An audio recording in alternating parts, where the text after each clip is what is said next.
Hey, bonjour à tous. Ravi de vous retrouver aujourd'hui pour évoquer l'inconnu. L'inconnu, ça veut dire quoi? L'inconnu, c'est évidemment quelque chose, une situation, un endroit, des conditions que vous ne connaissez pas. Le fait de vivre une situation inconnue peut déclencher chez vous une envie de découverte, une appréhension, un stress, voire un moment de panique. Typiquement, l'inconnu dans lequel nous avons été plongés à l'occasion de cette crise sanitaire est un bon exemple. C'est quoi le but?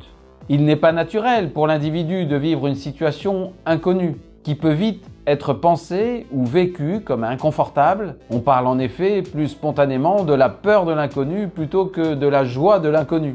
Pourtant, Victor Hugo nous rappelle que le bonheur est parfois caché dans l'inconnu. Cette peur de l'inconnu peut faire écho à vos expériences passées, négatives, à votre parcours, votre enfance, votre vision du monde et surtout vos croyances. C'est la croyance que cela va mal se passer, que cela va être difficile pour vous. Il s'agira de modifier notre programmation interne. Supposez que je vous fasse mettre la main dans un grand vase entièrement noir. Peut-être aurez-vous peur de ce qu'il y a à l'intérieur, en présupposant qu'il y a à l'intérieur un serpent ou une souris, alors qu'il y a peut-être du coton.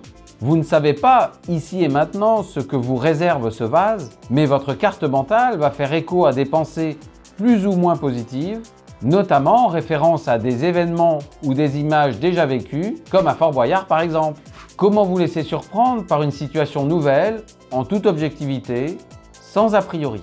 L'inconnu renvoie également à la confiance que j'ai en moi pour accueillir ce qui se présente. Cela pointe enfin mon aptitude à sortir d'une situation inconfortable, à quitter un sentiment de protection, de sécurité, de contrôle, à me détacher du regard de l'autre, à regarder mon éventuel échec comme une situation nouvelle d'apprentissage et de croissance.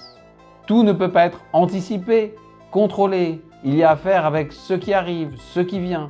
De considérer que tout est matière, à échange, à évolution, à amélioration.